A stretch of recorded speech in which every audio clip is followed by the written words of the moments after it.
Hello and welcome to In the Pocket. My name's Jonny. And my name's Chris. Two totally average bass players, and we're here to talk all about that bass. As well as answering your questions at home, each week we take a look at the latest news, maybe break down some tones, or to give you the lowdown on the low end. Now, for this week's guest, I'm going to bring out Chris's notes, actually, that he's written down. He says he's a brilliant bass player, a Metallica mad, and a passionate lover.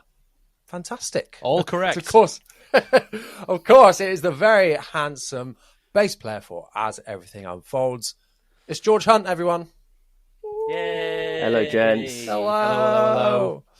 How are we doing, sir? Very well, thank you. Very well. How are you guys? Fantastic. Yes, I'm good, thanks. I've got my hot chocolate again, like last week's episode. 2 weeks in a row. Go. Very nice.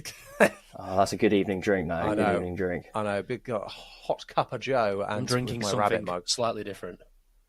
Yeah, there's a strong combination there, Yeah. but you know the flavour profiles could be further away. To be fair, What, a Guinness and a hot chocolate? yeah, I think you could combine them both. To be honest, there's definitely I am not willing to try that, but fair enough. There are some so you have to live on the edge, mate. awful flavoured stouts out there, and that is one of them. Oh, That's what I was thinking. I was thinking like chocolate stouts is where my head was going. chocolate orange nuclear double triple stout. It's like 14%. Oh no, I can't do those anymore. Jeez. No. Not No, for no, me. no, Not no. for me. Well, George, like I said before, As Everything Unfolds, you know, huge band. You guys are doing so well. For those that don't know, Chris in his band with DARLAH went on tour with As Everything Unfolds late last year. And yeah, you guys, I mean, both flipping smashed it at the gig that I came to in Bristol. Oh. It was an amazing time. And yeah, just... I'd say, big things coming soon for the band, but you know, big things have already come, I suppose. Take Big that out of things context if you continuing want. to come. Big things have done a come. God, it's not. What are we like? We're like 3 minutes in, and it's already descended to madness. You took too long. I never hear that one. Oh God. Oh, Right, but let me get my structure back. I've gone too deep now. Oh, God, stop. that's what she said. Okay. Stop it. Stop, everyone. Right, we're going to start the whole again. The whole podcast again. Whoa! Hello and welcome to... No, we're not. Right, we are going to be talking about arguably your band's biggest moment so far, playing the almighty Wembley Arena. This is like every musician's dream in the UK. And like, yeah... When you got the okay for that gig, I bet you were flipping vibrating with excitement to play that one. Yeah. I think you could comfortably say it's the biggest moment so far. Could be the biggest moment ever. To be honest, I don't know. Don't say that. Don't say that. But yeah, no, absolutely unbelievable. It's one of those classic things. Wherever you get sort of news like that, it doesn't sink in at all. And I don't know how well you know Jonny, but Chris, I know you know Jay pretty well. He has a way of delivering news to you in just the most casual, most not excitement-inducing ways. It was very much just like, yeah, so you guys fancy Wembley? This is so true. Yeah, yes, obviously. Who with? When? What? No, Yes. sort of. Yeah, you fancy it. You're opening for the Wiggles. Yeah, we're doing it. Yeah, I know he finds it funny, but no, that was. Yeah, I mean, we've been very fortunate to do lots of unbelievable things where you don't really realise at the moment how cool it is that you're being asked to do that, and then it happens, and it's everything you want it to be. So yeah, pretty incredible stuff. Living the dream, man. And we're going to dive much deeper into your Wembley experience later on in the episode. Today, we're also going to be talking a little bit about favourite tour stories, the bands we'd like to support maybe in the future. But first, to get to know you a little bit more, George, we're going to ask you 3 quickfire questions so people can understand why you're here today. So, my first question for you is, what is your number one bass? My number one bass is... It's going to be Rickenbacker 4003 or 4003 or 4003. I've only ever seen it written down. I've never heard someone say it before. But yeah, that's going to be the one. Yeah, absolutely. Oh man, why is it the Rick? It's just so rock and roll, isn't it? And I like how everything's just loud and it's just so naturally overdriven, and you don't really have to worry about the tones. You just put it all up, and it just sounds as best it's ever going to sound. And Lemmy's pretty cool, isn't he? Like, and that little thing that kind of brought it to everyone's attention. That is the cherry on the top of the bake. I completely forgot you've got a Rickenbacker. Like a genuinely. And I own one, so I'm very fortunate. I was going to say, that's a surprise to me, because obviously I only know you from seeing you play live, and I've seen As Everything Unfolds twice now, and I've seen the basses that you've used, and I was thinking, oh my god, I've not seen that on stage. You need to see that. Very much a Fender man. Very much a Fender man in the day-to-day. You could absolutely gig your set with a Rick. You have to. Oh, it's so good. I think it's going to happen. You've got to do it. Yes, in the near future, hopefully. I think I'm scared of taking her outside. Yeah, I mean, I would be. I would be too. But we bumped into the guys from the Vintage bass room, and they were like, man, they've got to be gigged, man. Yes, gig the basses. So, and I like that philosophy, get them. I agree with it completely, which is why it's silly that I haven't, because I mean, every dent in it's a story, right? Yeah, I mean, the state of my 5-string is horrific. It looks like I've thrown it around a car park. Yeah, sorry about that. That makes me like it more. So that outlook is definitely the correct one. I'm just being a wimp. You're like, I've got enough dents, enough memories on the rig now. Yeah. Well, how would you? I mean, it sounds like from going mad on stage that this might come into one of your 3 words. But how would you describe your bass playing in 3 words? Oh, yeah, I would go with energetic, fun, manic, probably. No words that I consider like good, but like entertaining and fun. That's sort of where I'm at, I think, with things. Yeah, they're probably the 3 I'll go with. Yeah, because like, how do you within the band? Because there's quite a lot of you on stage. We've got a lot going on, lots of people. Yeah, and so do you take it amongst yourself? You're like, I'm the fun one. I just got to have the best time. I couldn't even compete with John Casto on that front. Yeah, no one. John is a force of nature, but I think you hold your own. I think you hold your own. He's got the fun down. You tend to have fun with each other. I think I do end up having the role of getting out of the way. I think as someone who can move and is the bass player, I sort of naturally fall into a role of I'm going to step back here and let you guys do your thing. Modest is one of the words. It's the 4th word. No one wants to see the bass player standing right at the front on his knees doing a knee slide. No. Oh, well, I remember when I saw Def Havana a couple of years ago. I've seen them a couple of times, but there was one. I think it was at Slam Dunk in Birmingham. They had the Midlands one, and they were like, the guitar player was running across the stage. This is on main stage, and like knee sliding and doing as he went into his guitar parts. I saw him do it 4 times during the set. Wow, 4 times. I'm not joking. That's so highly. I can't. That's so cool. I can't see a knee slide ever now without thinking, one, if you landed into like a high friction environment, it's going to be really funny. And I can't unsee like that bit in the In-Betweeners where Will's trying to convince that girl to like take her shoes off and skid on the floor of that holiday park. Like now, because of that image, I can't like anyone who does a power slide. So you're Will from the In-Betweeners. Let's go. So we're trying to make it less cool. I see. Yes. Yeah. I'm not a knee slider. I'm not a knee slider personally. When I'm on my knees, it's a static activity. Well, I don't know about that. Not sure about that. And our third question. Third question is thank you so much. When you're on your knees, is George? Why did you pick up the bass? I think it's sort of 2 reasons that sort of coincided at the same time. So when I was like 12, 13, I mean, I tried to play guitar when I was a kid, but it was classical and I hated it. So that made me hate music for like 5 years. And then I got, for Christmas, I think it would have been, I got Guitar Hero World Tour. And that was just the coolest thing ever. And I was like, at that point, I was like, okay, well, I can do this, guitar and bass must be exactly the same, right? What's the difference? You know, Yeah. And so I was like, right, I want to be in a band. I don't know if I want to put the effort into being good at anything, but I want to be in it, you know. And then I was friends with a couple of guys at school, and they were starting a band. So I was like, oh, you're the coolest people ever. I want to also be in this band. What don't you have? Yeah.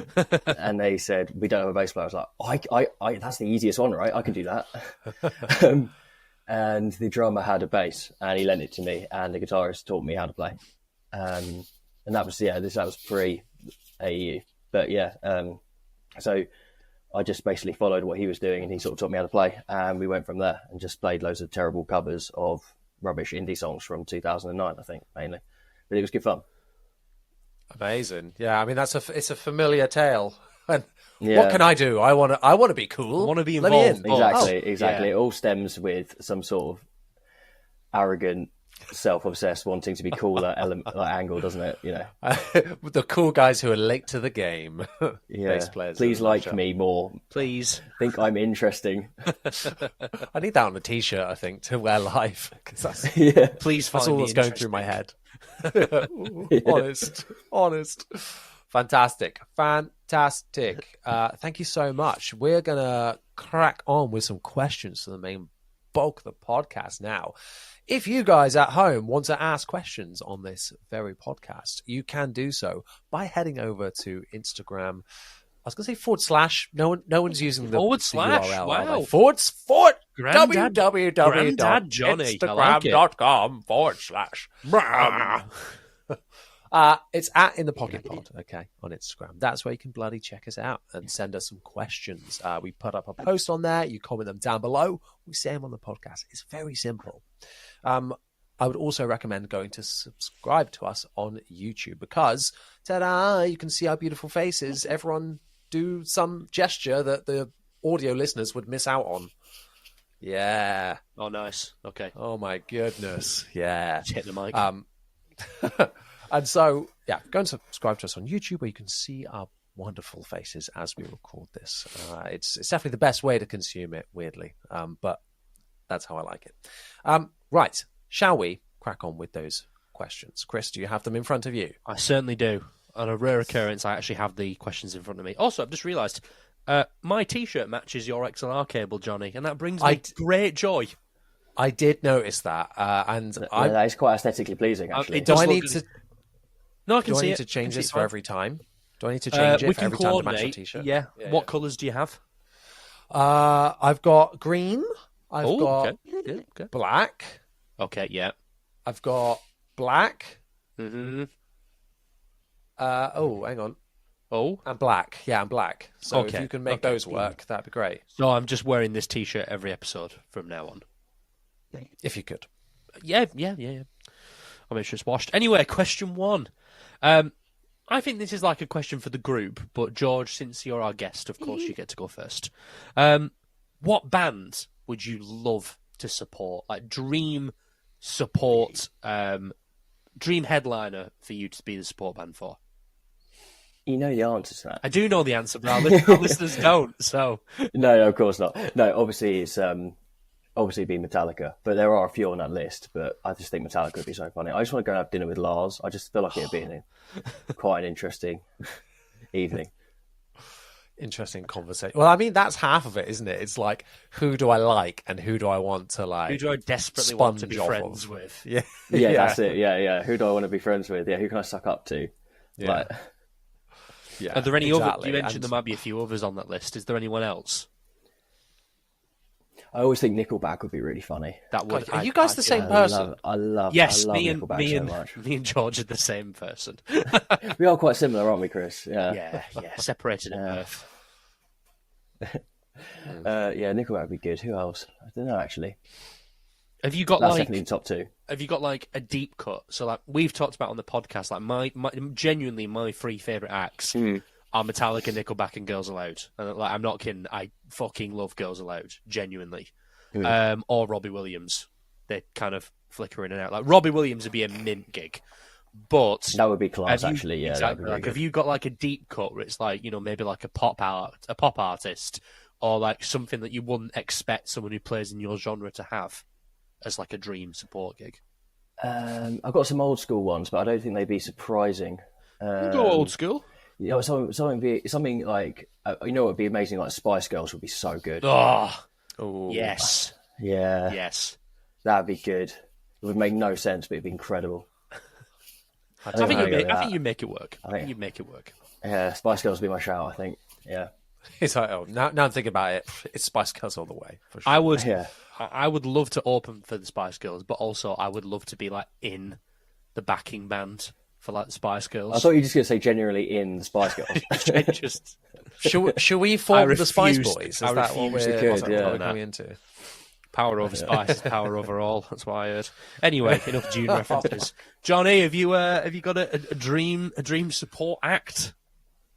Yeah, I mean, at the moment, I'm in a Foo Fighters tribute band, and so I think it would be hilarious for us to support Foo Fighters. Like, that would be amazing. Imagine the mass confusion in the audience. Yeah, is it? Like they're loving the songs, but it's just a little bit shitter, you know. That must have happened. Someone must have done that. There must be a story. When I was in high school, one of my mates went to go see. I think it was the Arctic Monkeys. It was the Arctic Monkeys or the Killers. So we were like 15, 16. And no, it was Kings of Leon. It was Kings of Leon because the support act played a little bit of "Use Somebody" by Kings of Leon, and they got booed off stage immediately. Like immediately. God, like you're in like Manchester. It's like arena. an unwritten rule, right? It's like a 20,000 capacity arena, and they started playing like the verse into the chorus to kind of like try and win the crowd over, and it just aggressively backfired. Like everyone, like apparently they got like I wasn't there, but they got full on mega booed off, like the most boo. Oof. Jeez. Ouch. It's never good moments like that. Like, it's not quite comparable, but I remember seeing at Reading, it was Panic at the Disco did Bohemian Rhapsody. And it was like this amazing, you know, obviously Brendan Urie has insane voice and like smashed it. And it was, you know, like you say, very bold, but it went down well and he did it well. And then Royal Blood came on after and also did it. Yeah. And not quite the same. Not quite the same. No. Not so That's so good, tricky. That's not a good... Like if I was Royal Blood, I'd be like, take it out the set. They've beaten us to it. Be like... Just take... Even if our version, let's say the version is better, like, you know, it's undeniable, I wouldn't do it. It's like, you know, you'd be in defence though, like in those situations, how often do you really watch the band that's on before you at the festival? Might not even known. Ooh. Yeah. That's not. I always do. George, that's no one. George, you're playing Slam Dunk soon. Like, you can't say that. Yeah, we're first on. It's fine. Exactly. No one's going to watch you. You're warming up at the back. You know. Yeah. Exactly. It's going to just be me with like a really expensive beer, just screaming the words "wig" and kebab at you. That's going to happen, isn't it? It is. I am there, so you will see it. Yeah. Fantastic. Mine, unfortunately, there's not an original Born in My Body. Mine is Metallica all day, every day. Or I'd love to open for Nickelback again. Some sort of big pop act. Did you just say I'd love to open for Nickelback again? Yeah. Oh, no, sorry. No. Again, well... After how well it went last time. You don't know. That was a dream. I've been in bands. Wait, what do you mean dreams don't count?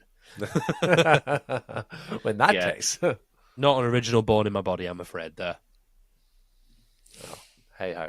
That's absolutely fine. I'd also add, you know, obviously Carly Rae Jepsen has to have Get a Mention. Oh, yes. For me. You know, that's... Yeah, I'm okay with that. That's a no-brainer for me. No-brainer. 100%. Fantastic. Thank you so much. Whilst we're on the topic kind of Metallica, Chris, you wanted to talk a little bit, didn't you, about Metallica. This is your chance. Well, you normally, boys, all right? I'm giving you your section. Then it's back to boring business. You normally shoot me down every episode, and in your defence, you don't consume Metallica's back catalogue as much as I do, if any at all. So, you know, George, I can't remember if I told you this. We're gonna do the top 5 Metallica albums. Albums. Yeah. Okay, this is your controversy now, isn't it? Yeah, because we got we said these to each other on tour, and someone from the other side of the room was like, "What?" He was not very happy at what we picked, if I remember correctly. But would you like to go 5-1, or just we'll do your favourite and move down? It's probably easier to put it favourite to fifth, I think. Yep, because otherwise I'll get it wrong and then get annoyed. Yeah, it's fair. This is favourite and not what I actually think's the best, right? This is what I just listen to the most. I'm doing this on what I listen to the most. I want it on because that's the fairest gauge, isn't it? Yeah. Otherwise, I just lie and go for the most popular one. Yeah, because realistically, everyone would then just go, "No, it's Master of Puppets." Yeah, of course. It's not everyone, which would be fine. Which would be fine, but it's your perception. Okay, well, the one I listen to the most by an absolute landslide is Saint Anger, because it's just such a funny record. And when I say funny, it's not because I do genuinely enjoy it and love it to pieces, but I have to accept it has foibles. But I do just really enjoy the record. I think there's so many bits about it that are just so endearing. And it's also, I think it might be one of the first Metallica albums I owned, because I bought it because the artwork was really cool. And I think it's up there with the best artwork they've got. Second is either Puppets or Justice, but I'm probably gonna go for Justice because because the song One, I just think is insane. Johnny might know that one. Yeah. Do you know that one, Johnny? Guitar Hero song. One by Metallica, yeah? Familiar with that one? Yeah. You can make a brew if you want. Like, we'll give us 10 minutes, we'll get this sorted. Turn your camera off. Oh, I forgot you brought one. Yeah. There we go. Cool. Okay, number 3. Yes, I'll go with Puppets 3. Okay. And then this is where it gets tricky, because I think there are Metallica albums that are like, this one's amazing, I love this one. If this is number 2, this is 100% number 3. And then like the other 8 albums kind of go, ooh, but those 5 songs are good. Those 5. Yeah, that's why I've taken all emotion and logic out of it, and I'm doing it on what I've listened to the most. Okay. Because that's the real answer, isn't it? So you because go if I didn't like it more, I would have. So I'm going to go Black Album. Yeah, Puppets 3, and now I'm going to go Black Album 4, Black Album. Ride the Lightning 5th. Okay. That's going to be my order on Very well. And I think I can live with it. As long as St. Anger's first, I don't really care, to be honest. But it's genuinely I don't give a shit about that. The worst thing is, I know you, and I know you're not saying that for like a joke. I'm not even lying. I know you're not lying. It's just a pure nostalgia taking over your body. Like, honestly, it's just I've got an emotional connection to it. I don't know what it is. It's totally fair, and it is attached to the greatest film of all time. Exactly. I think it's just a whole package, and it lives rent free in a CD player in my car, so I can listen to it whenever I want. Ooh, he's got a CD player. Oh, I know, mate. You need to get up in technology, mate. I used to have one of those cassette players. No, you didn't. That you put in. Yeah, and but it's got like a little jack. The USB one. Yeah. You can play Norks chord into a cassette player. Those were so cool. Yeah, man. It was great. It's better than the shitty Bluetooth parrot things you used to get. They weren't bad at all, were they? They did the job. Yeah, it was great. From my 1.2 1995 Corsa with 4 gears. Whoa. That was the 4-speed. 4-speed. A real man's man's car. Not many people know. If you're on the motorway going 70, wing mirrors falling off, the car is like bouncing off the floor.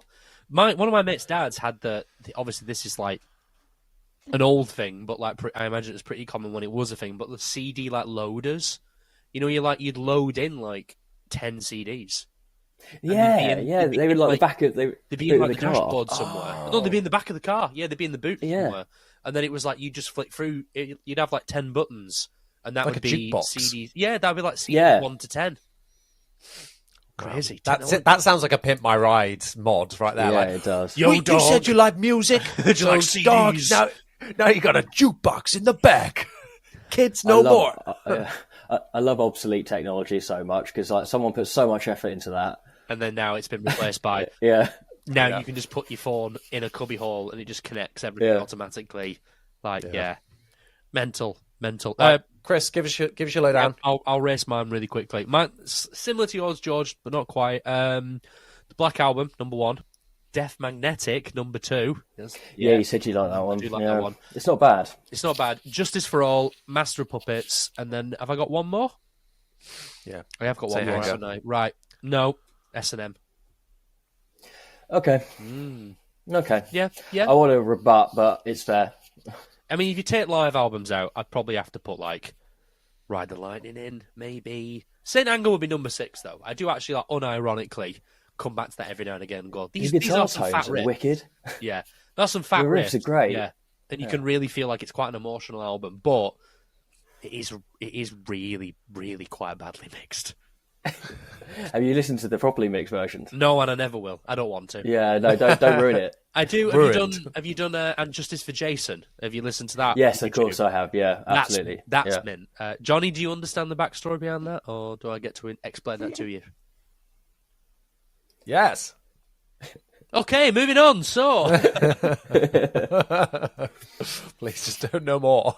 There's no bass. There's no bass on the original version of Justice. Yeah, for All. that's why this is not the place to talk about it. You know. Yeah, exactly. But on YouTube, it's a banned topic. Well, I mean, there's no bass on it. It's a bass podcast. But on YouTube, someone found the bass stems. I think they took it off Guitar Hero Metallica. Actually, I think they took the bass recordings that would be used for Guitar Hero Metallica and blended it in.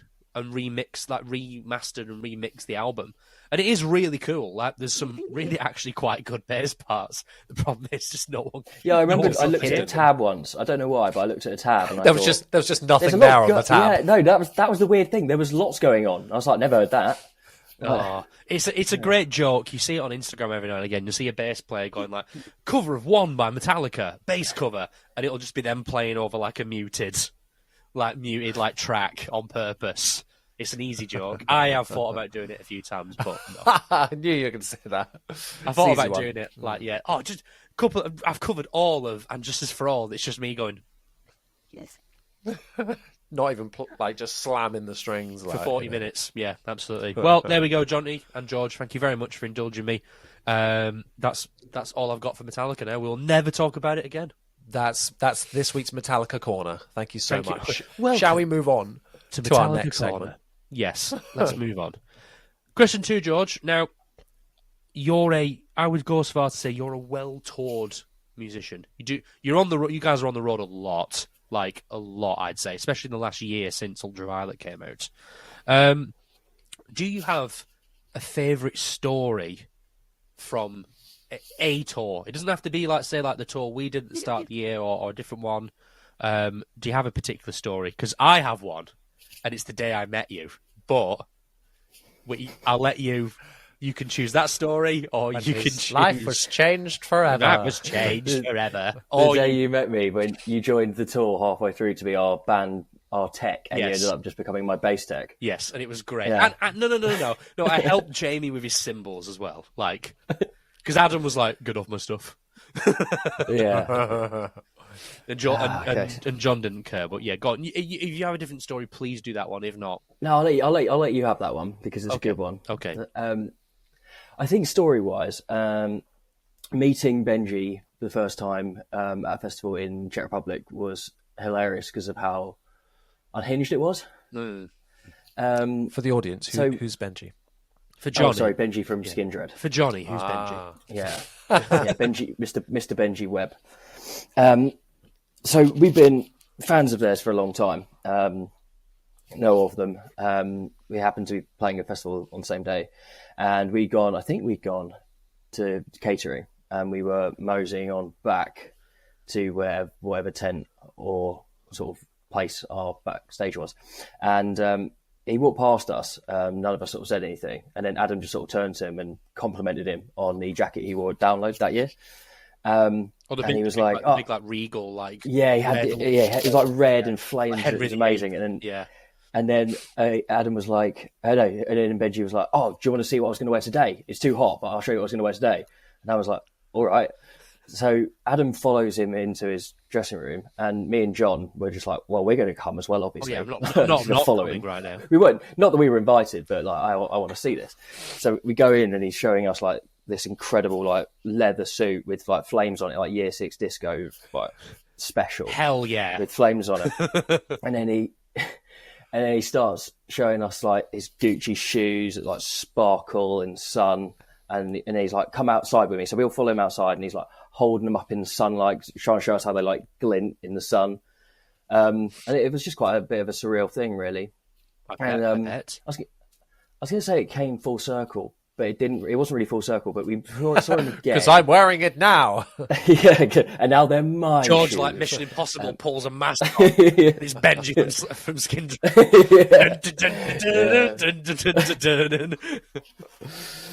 It's strange that the second time we met him was in such different circumstances, because we were playing it's like an all-day festival thing that he was DJing at Corby. You ever been to Corby? Nope. Also Heard of sounds, Corby? No, also never sounds heard a of bit it. Welsh. What's that? It Yeah, does also somewhere, sound I a bit think, Welsh. Yeah. I think it's like Northampton. Oh, means nothing to me. It was a short drive from my house. Anyway, it was a show that happened. And he was sort of backstage getting ready for the DJ set. And when he went on, his DJ set was just sitting on a stage with a laptop and just playing songs on iTunes. And he just kept playing Killing in the Name of it over and over again. Like the first 5 seconds would play. Oh, is that And where? he Is just that where? starts- And he just start. That's where it came from. Is that Chris, where yeah. that And came he from? just- Okay. Yeah, and he just started again. He just kept starting the song over and over and over. It's so nice to get the- Death Van are also. It's so nice Yeah. to get like the origin stories for like these ridiculous in jokes that like just go on for weeks and weeks and weeks. Like on tour, these guys would just play the first. You know, it's just the drum part, isn't it? The bam, Yeah. Boom. bam. Boom. They do that, and then before it got to the boom, boom, boom, boom, boom, boom, they just Oh, I might give you a couple of them. I might give you a just couple of them. quickly restart the song. Yeah. like 9 times times minimum. Let's go again. Yeah. I like to think that it was those times we shared together the reason why they asked us to play those shows with them. I have no idea if that's the reason, but I like to think it's because it all started from Adam complimenting his jacket. Yeah, they're like, these guys have got fashion taste, you know. Yeah, I I like to think put it down to our networking abilities. I think it's that, because I think when you have the option to pick things, and it doesn't just have to be like support slots, you know, it can be like, you know, I'll be playing on a gig and someone will say to me, oh, the drummer I did have booked for this isn't free anymore. Can you think of anyone? The first bit that pops into my head is, who do I get along with? I'm not going like, who's the best drummer I know? I'm going for like, who do I get along with the most? And is obviously a more than competent enough drummer. So I also like to think like those moments you've shared with those people, like, you know, you can call it networking, or you can just say like getting along with people just casually. I think they come back round to benefit you very much so. Networking is like, it's almost like 30% of your job, you know, in originals. There's a nuance to it, though, for sure. There is a nuance to it, yeah. And there's and annoyingly though, nobody tells you how to do it. You either get lucky and you're okay at it, or you have a few horrible experiences where you just like, you know, you show your ass in front of someone and you go, oh, I can't ever do that again. Like, oh no. Yeah, there's also what works with one group of people won't work with another group of people. Yes. Like it's just so much. It's just weird. Yeah. Yeah, you can't just jam yourself in a situation and be like, "Hi, by the way, this is me." Yeah, timing is everything. Yeah. And it's for so sure. weird. It's so weird as well, because you would think, like, people in our line of work would love to hear someone compliment something that you've put in hours of your life, like thousands. Always compliment their most recent album. Always compliment their most recent album. Exactly. Don't tell them their debut album's incredible. It's a waste of time. Yeah. Yeah. Don't talk to me about early stuff. Like, no. If we're not playing it anymore, you need to talk about the thing that has just been ruining our lives for the next last year. But what I mean is, it's like people go into that and they go, oh well, we'll open it up with saying like, oh, I love your new album, blah blah blah, or like you're blah blah blah, you're my favorite band or whatever. And you would think people want to hear that, but in a lot of those situations, people don't want to be on the receiving end of that, because it's like it's almost like it comes across too try hard. Even though it is genuine, it may be genuine to the person. Yeah, and it normally is genuine when someone actually goes to the time of saying that in those situations, I think, Yeah. as well. But it can come across a bit fanny, I guess. Like, Bit what? Which steady, which isn't what you want to do in that situation. Like, you want to come across as like a peer or a colleague complimenting someone else's work. Like, you can't run up to them and go, I thought the third single of your second album was amazing, and in the second bar of the bridge, it's like, you'll just ruin it for you, and then it's a reminds tricky me one. of Daniel Radcliffe being interviewed, and he said that when he gets like recognised, sometimes normally it's like the girlfriend is like, "Oh my god," and then the partner's there like, "All right, like saw the films, they're okay," kind of thing, like at him, and it's like, just be nice, just even if it's I'm a second, person, just be nice. that kind of thing, exactly. But yeah, I mean, that's talking about networking. That brings me into not one of my favorite tour stories, but like a tour regret I have. Oh no! When I was in Originals, we played. Oh, what bloody festival was it? Oh, Take Down Festival. That's it. Oh, is that in Portsmouth? Oh, yes. Yeah. I know one. Back because it came back and then it's been pushed back again, I think, or something. And before it went away, we played that, and Charlie Simpson was one of the headliners, and I was like, right, I'm going to go off networking, and the rest of the band were pissing about, not doing their job, but being flipping professionals. I'm like, right, I'm going to go network, I'm going to meet some people, make some connections, and they just stumbled backstage, and our manager was like, "Oh yeah, come through this way." They all got backstage, and then just end up bumping into Charlie Simpson and talking to him for like 20 minutes, and I was like, busted with my first favorite band, and I'm like, God damn it! I was here being a good boy. Trying to play the game, and you missed out. Yeah. That's the trick, though. You can't force it, can you, Johnny? You can't force it. You have to let it happen. Yeah, exactly. So that was not a good one. But yeah, any more stories, Chris? Can you give us yours, please? The very day I met George, we had to both sleep in a van outside of a Holiday Inn, in a Premier Inn in Hull. And it was George is having a nervous breakdown as we speak. Like, basically, there were too many people like per room, so there were too many people per room. So the staff there'd been a logistics incident. So they put the bass players outside. So they kicked some of us out, and we volunteered to stay in the van. To be fair, and volunteered. Yeah, let's just say my first few hours of the lovely George was the only time in 3 years he's been in a bad mood. I'd argue I've had like 2 big diva moments ever. Yeah.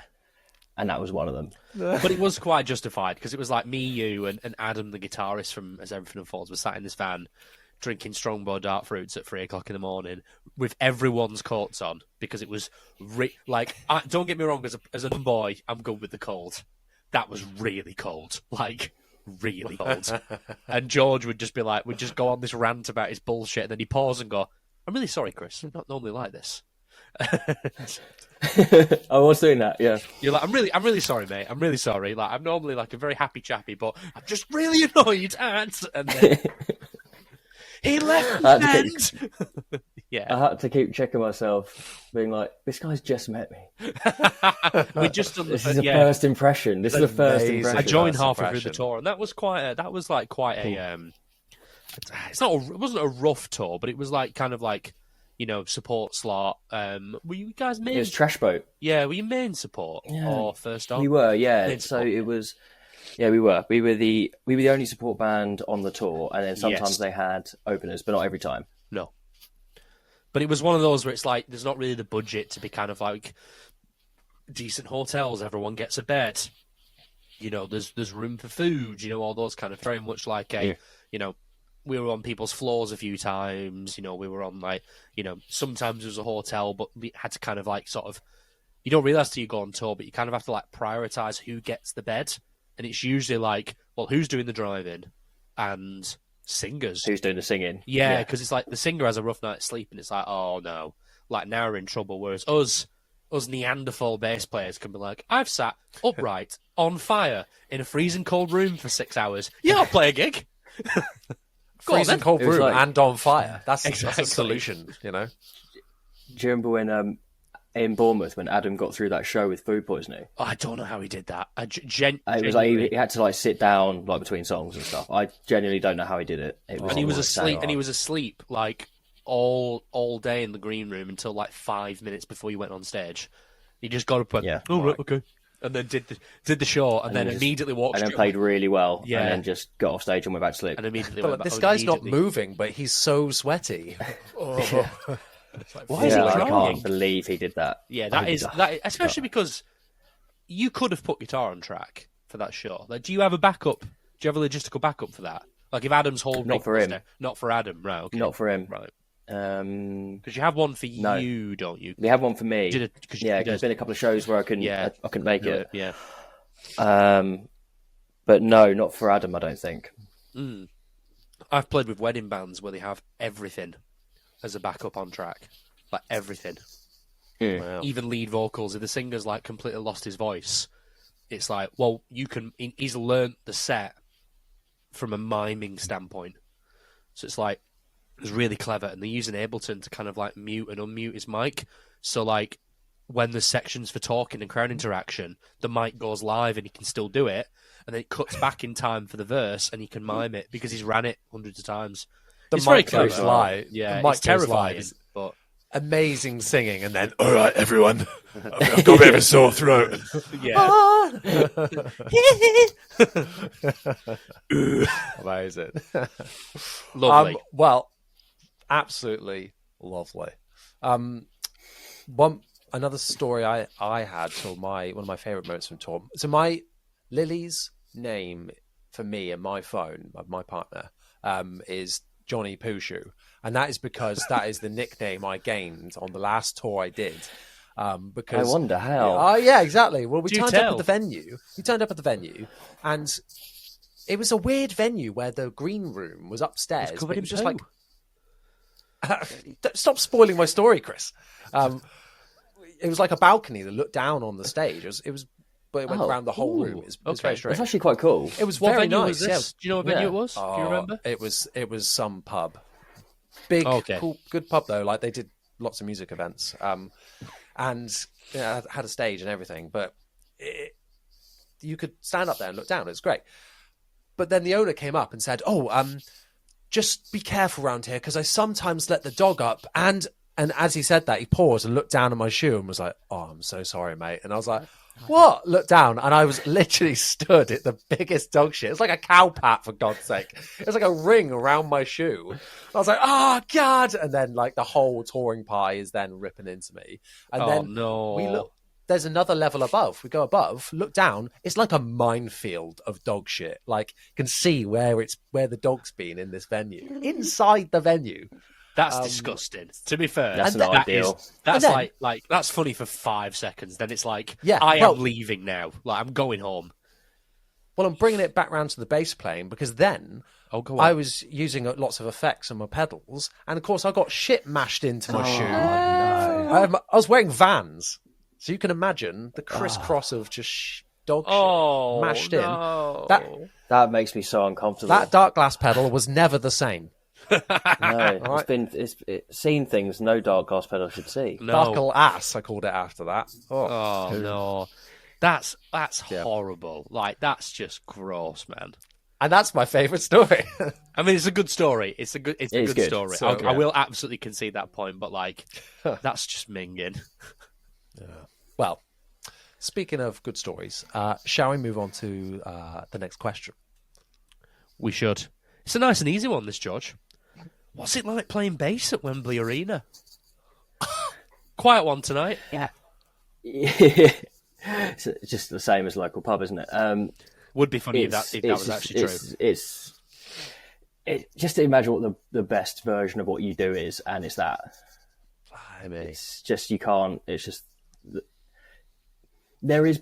I guess you could do better. You can absolutely do better, but like you got to think about the fact you're probably not going to. And so you got to enjoy every single second of it, and it is just unbelievable. And I was very much the whole time sort of trying to get into my head, like be present, because I've so many times I haven't been where I'm just going through the motions, not thinking about it, not actually enjoying it as much as I should be. I was going to ask. I was actually going to ask. Something I was very consciously doing. Yeah. Yeah. I was going to ask about that because, like, it's very easy to leave the moment when you're on stage for literally anything, like anything. So did you find it difficult to kind of like force yourself to be present and also like define like present? Was it you kind of going, I need to be present to make sure that I do the best job I can? This is a big opportunity for us. Or was it kind of like I need to make sure I'm enjoying this? Because like I might, how long was your set? Like half an hour? Half an hour, yeah. So it's like, this is half an hour I might never, ever do again. I need to make sure I'm enjoying this. Yeah, it was that one. I mean, Yeah. Luckily for me, we've played together a long time. We've played the set a million times. The muscle memory is there. I am normally thinking about what I'm doing, but I was very much concentrating on focus on the overall moment of what it is. And the fun you're having, and concentrate on those people rather than your fretboard. Yeah, like, cause I can see that anytime. You don't want to be that guy just like hiding at the back, at Wembley. And I could tell that I'd thought about it because it was. I mean, it's not surprising at all, but it was by miles like the most nervous I've been ever. I kind of got over being nervous now, but I wasn't then. Like my hand was like a mess.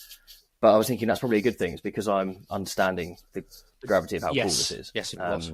And what a really amazing thing I'm getting to do right now. So, yeah, I think that's definitely the positive. I also think it's great that we don't drink before we play now. So, so I was a bit like, oh, actually, I'm here. This is wicked. Like, incredible. And that was with Skin Dread, wasn't it? Yeah, it was. Yeah. And there we go. And all because complimented his jacket. Yeah, that's a trick. That's what always compliment a man's jacket. We're going to assume that's what it is. So, the message here is always compliment someone's jacket. I mean, how was that moment when you first walked into the venue, when you're looking around, and you always see it on bands like documentaries when they're playing Wembley, and they go in, they're like, oh my God. How was that moment? And B, when you first walked out on stage, or when you first saw the crowd from the stage? Describe those moments for me. Walking in, it was very much like, which you do with every place you go to. It looks so much bigger when there's no one in it. And that was very sort of overwhelming sort of situation to get a sort of grasp over. But then after we got everything in, I just very much got out of there and didn't want to look at it anymore. So I was just going to retreat away and do all my stuff. The walk on was fine, because I kind of didn't engage at first. It was the first note that was the best bit. It was the drop into the first song. That was like the hairs on your arms moment. What did you? I say that was the bit. Slow down. Oh, okay, yeah, I can see that. Yeah. I can see that feeling quite well. And how was the response from the crowd? Because sometimes you can do these, like, I've done shows as a support actor. I've gone, this venue is amazing. It's sold out.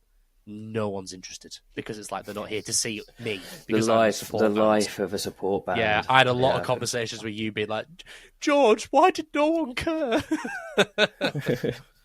I'm very numb to that now, Chris. I know. Yeah. I was like, I'm really trying. What I was trying to say is, what you got to remember, Chris, is just because they don't look like they're having a good time, doesn't mean they're not. Yes. And it's because I'm the guy standing at the back with my arms crossed with a pint, and so am I. To be fair, but I'm still liking it. I'm still enjoying it. I'm still thinking, they're good or they're not good. But yeah. Was it a good response? I lost my train of thought. Oh yeah, I think so.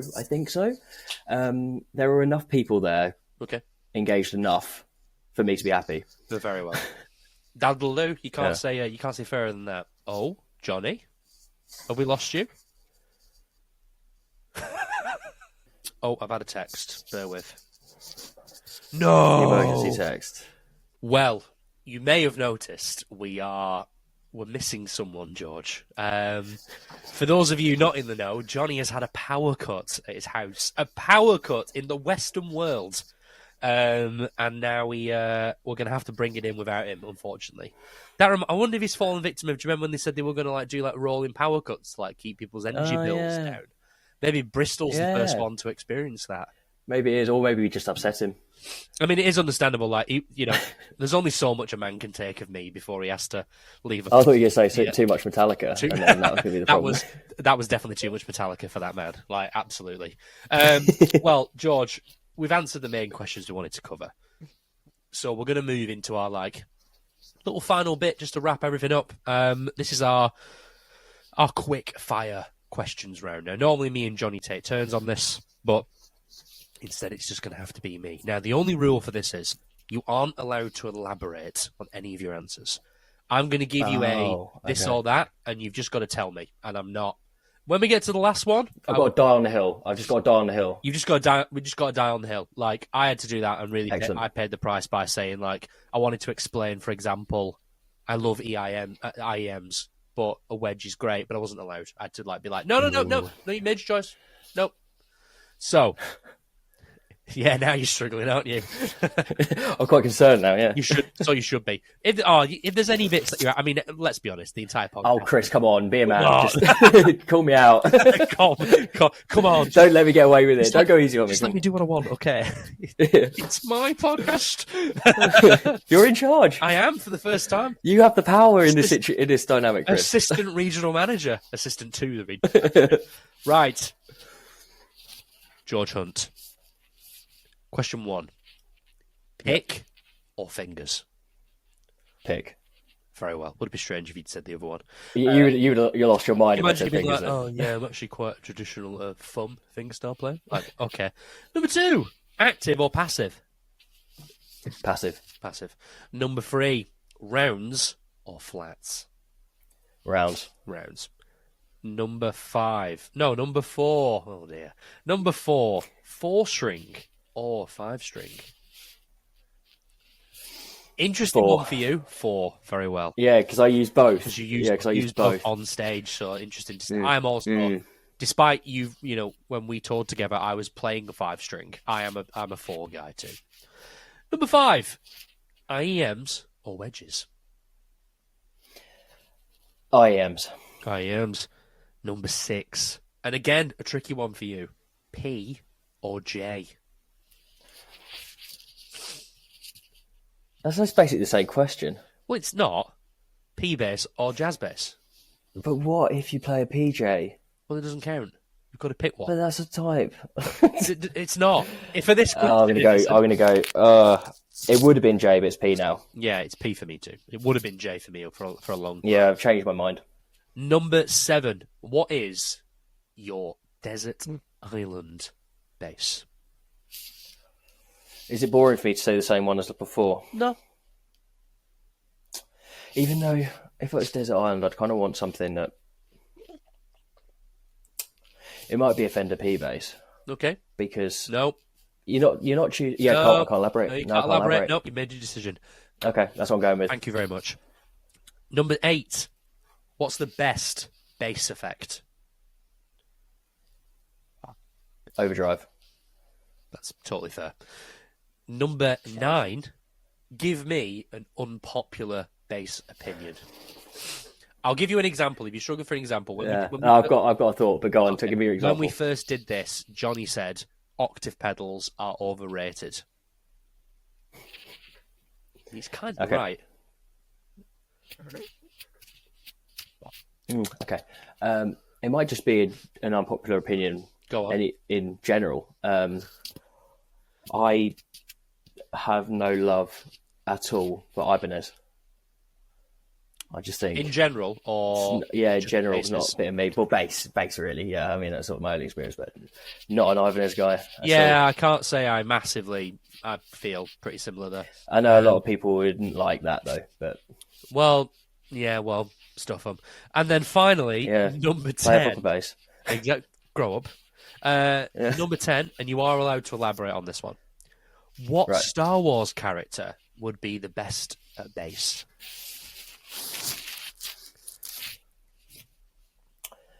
I've got to think of traditional stereotype bass player traits. Me too. Or I could just randomly throw it at the wall, but who would be good at bass? I mean, Chewie would have the hands for it, wouldn't he? Okay. We do get Chewbacca quite a bit. Yeah. Someone said Han Solo, but Han Solo. But I feel like Han Solo's a guitar player. No, it's a lead guitar player, isn't he? Absolutely. Yeah. Absolutely. I feel like Yeah, I feel like Jabba the Hutt would have like a kind of old school, like big jazz bass guy, like 5-string playing jazz bass in the corner of the club kind of vibe. Oh yeah, and he absolutely rips like walking bass lines. Yeah, can you imagine it? I can. I'm going to go with him. I can picture it. I can picture him with a massive bass right up here. You know, like when it's right under your nose, all the way over, like it's above the beer belly. Yeah. It's like leaning yeah, right it's into just, it. And it's silk. It's just absolute silk. That's the one. A buttery biscuit base. Yeah. All right. Well, I said Django Fett, but I'm actually not going to. I'm not going to elaborate for that one. I went with Django Fett and Johnny. I had to elaborate, but you didn't. It's my episode, mate. Sorry. Well, it's your episode, but it's my podcast. Okay. I went with Django Fett because I thought Django Fett is like, he's a great bass player in terms of like, he's been provided with like a brief, and he hit the brief. It's like, we need you to supply your DNA for a clone army. I think we can argue he nailed that. Like, he absolutely nailed that. Yeah. But then, yeah, fair enough. Like any bass player, he overstepped the mark and got his head cut off. I see. He got too big for his boots. Exactly. Started like stepping on the guitarist's toes, trying to get the drummer to tune his snare differently. You can't be doing that. You can't be doing that. Telling the keyboard player to stay away from those bottom keys. Ooh, bad move. Well, George, thank you very much for coming on. It's been lovely to have you. Your album, Ultraviolet, is 1 year old today at the time we recorded? Yesterday, but we forgot, so he said it's today. Of course, but we'll say it's today. We'll say it's today. I mean, this episode isn't coming out today, so oh well. Take this last opportunity to plug yourself. What have you guys got going on at the moment? What are you excited for? Tell us about you and where we can find you. Absolutely. So our latest album is Ultraviolet. You can listen to that pretty much everywhere, I believe. We've got some festivals coming up in summer. UK wise, probably most relevant, isn't it? Which is Slam Dunk. I think that's all we've got in the UK. We will be having some news in the next few months regarding the end of the year, which will include some UK shows, but I can't elaborate further yet. Ooh. But do keep an eye out. Big things coming soon. Big things coming soon. Well, soon. Well, for those of you who stayed around to the end and decided not to leave the second Johnny left the call, thank you so much for listening. If you'd like to check us out, we are In The Pocket Pod on Instagram. You can find Johnny at Jonny Dibble Bass everywhere on Instagram and on YouTube, and you can find me everywhere, nice and easy, that guy on bass. George, thanks for coming on. Thanks for having me. It's been a longish time coming, but I'm glad we got it sorted in the end. It's been well worth it. You've been a lovely guest as always. And for those of you listening / watching, thank you so much. And we will see you in the next episode. Ta-ta.